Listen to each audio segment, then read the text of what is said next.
Hello everyone, I'm the Saxy Gamer, and today we're here for yet another Great People Ranked episode, where today we'll be taking a look at the Great Engineers.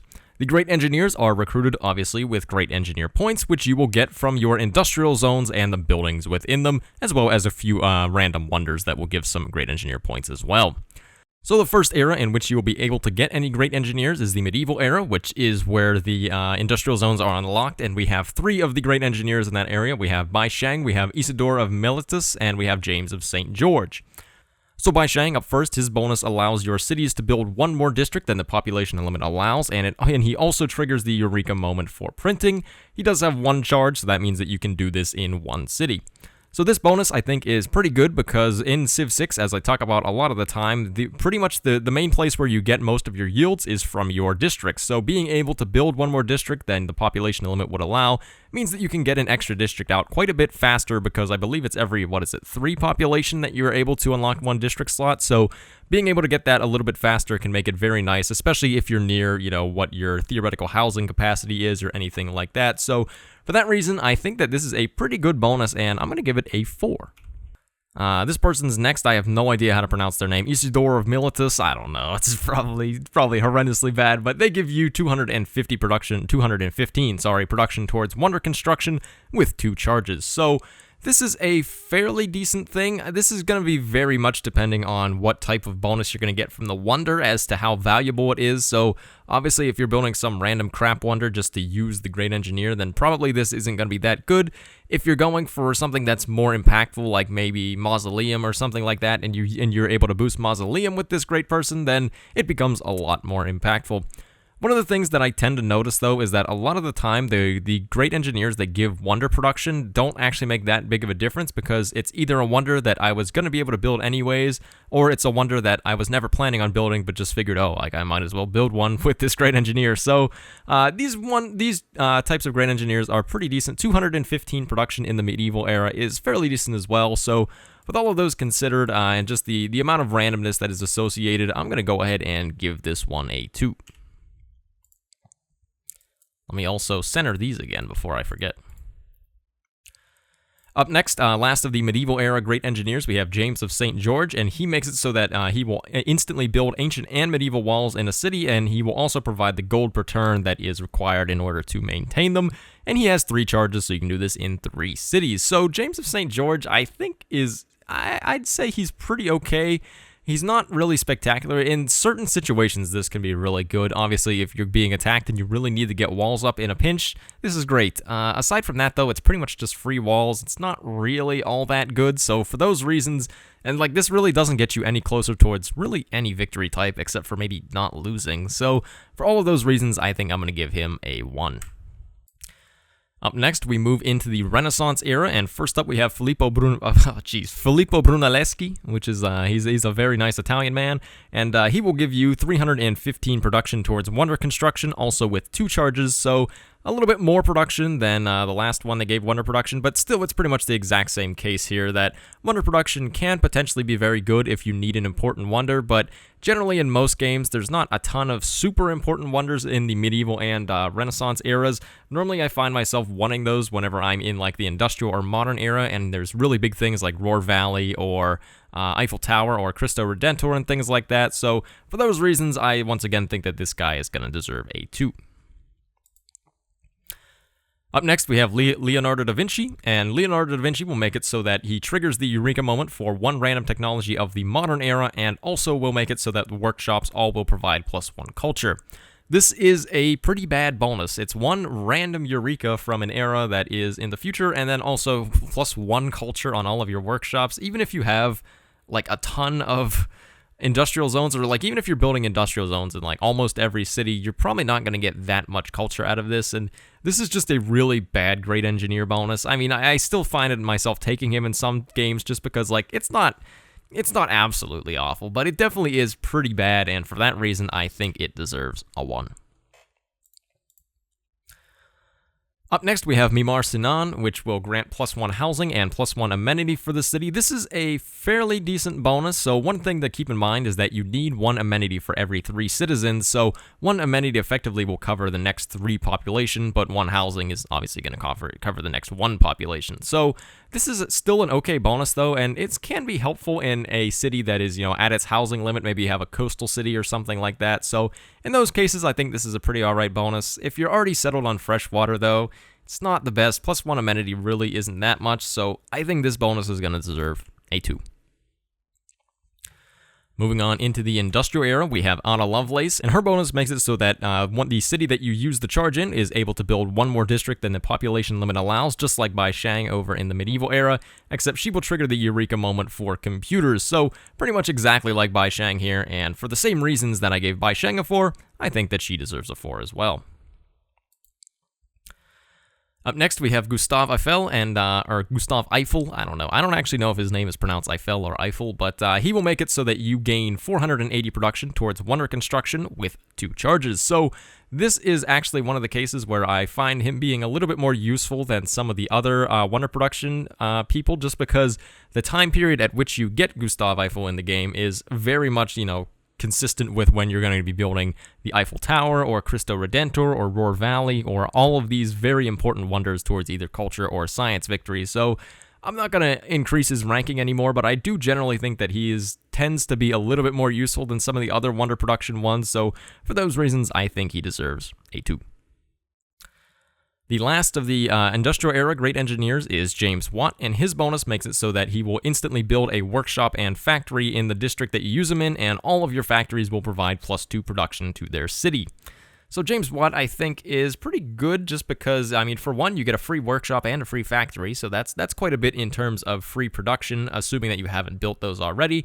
But all of your factories across your empire will provide +2 production additionally, which is pretty good, and he does have 2 charges to do this with. So all of those things considered, I think that this is a fairly decent bonus and deserving of a 3. Into the modern era, first up we have Alvaro Alto, and his bonus makes it so that the city that you use him in will gain 1 appeal on any of the tiles that it owns. This is a really, really good bonus just because there's a lot of things that you can use appeal for when you're going for culture victories, so it might make more tiles valid for national parks, it's going to give more tourism on all of your national parks, and the same thing with seaside resorts. It'll make more tiles viable for seaside resorts, and it'll give all those seaside resorts 1 additional tourism, and then, throw in all the tourism modifiers and stuff like that, and this guy can end up giving you a good bit of extra tourism. The other nice thing is that if you have Mausoleum completed by this time and you get 2 charges on them, then you're going to be able to get a lot of extra appeal on your tiles. 2 appeal is, not insignificant. So for those reasons, I think that he deserves a 4, but that's definitely for Culture Victory. If you're not playing Culture Victory, this is pretty terrible, but for Culture Victory, definitely deserving of the 4. Nikola Tesla is up next, and he makes it so that the district's regional bonuses will provide +2 production and reach 3 tiles further, so obviously that is for an industrial zone. And I think this is very similar to, who was it before? James Watt, who is, giving some extra production. So this time, this applies to the regional bonuses rather than to the city that they're built in. But 2 production is quite nice, and if you're not building a ton of industrial zones, this still can be good because it can make one of your factories or your power plants reach a little bit further, which means that you don't have to build more and you get the bonus in other cities as well. So for all of those reasons, I think that he deserves a 3.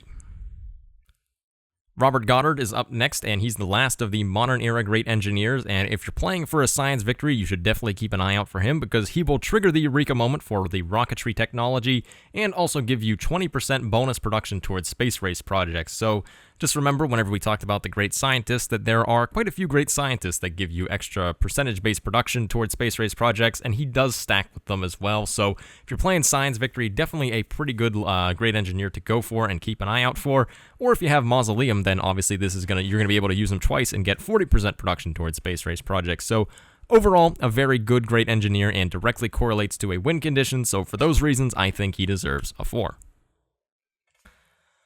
Moving on into the Atomic Era, first up we have Jane Drew, and her bonus makes it so that you will gain 4 housing and 3 amenities in the city with 1 charge. And while we're at it, let's talk about the next one, John Roebling as well, who will give 2 housing and 1 amenity in the city, but with 2 charges. So both of these are pretty similar. It's just kind of that if it's John Roebling, that you have a little bit more flexibility with which cities you're going to use it in, but you also get 1 less amenity. So in general, I tend to find John Roebling a little bit more helpful just because I find that, in most games, 4 housing and 3 amenities in one city is a lot of the times overkill, and I don't grow my population that high to begin with, so it's not quite as useful. So I tend to like John Roebling a little bit more, but in the end, I think that both of these are fairly decent bonuses. It really allows you to get that population up just a little bit more if you're struggling for housing, and the extra amenities help cover, some of the population unhappiness that you might have as you're growing that population up a little bit more. So both of these, I think, are deserving of, let's see, I'm going to go with a 3 for both of them. They're pretty much a better version of Mimar Sinan, both of them. So for those reasons, I think they are slightly higher than him and deserving of the 3. The other one of the Atomic Era great engineers is Sergey Korolev, and he makes it so that way you gain 1,500 production towards a space race project with 1 charge. This is a pretty good bonus. It's not quite as good, I think, as the percentage-based production towards space race projects, just because this is a one-time thing, so this will help one of your space race projects as opposed to all of them with Robert Goddard. So it still correlates directly with a win condition, though, and I think it deserves a 3. Now we're into the Information Era, which is the last era that you're able to get some great engineers, and first up we have Joseph Paxton. His bonus makes it so that the regional buildings will provide +1 amenity and reach 3 tiles further, and he can be used in an entertainment complex or water park with 1 charge. So this is an okay bonus. In certain situations, this actually can be helpful. I don't find myself building a ton of entertainment complexes or water parks, so being able to reach 3 tiles further often will make it so that I reach a few more cities. But overall, I don't find it's particularly useful, and normally this late in the game, I've got my amenity situation sorted out, because if I really needed more amenities, I'd probably just build a water park or something. But for all of those reasons, I generally don't find Joseph Paxton to be the most useful, so I think that he deserves a 2. Next to last, we have Charles Correa, and he makes it so that the city that he is used in will gain 2 appeal on any of its tiles.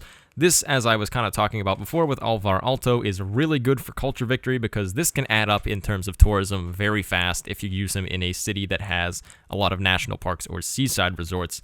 Also, if you have Mausoleum and you get to use this twice, then you get 4 appeal on all the tiles in the city, which is just absolutely insane. It opens up a lot more availability to build national parks and seaside resorts and gives them all quite a bit more tourism. So very good for culture victory, and I think definitely deserving of a 5.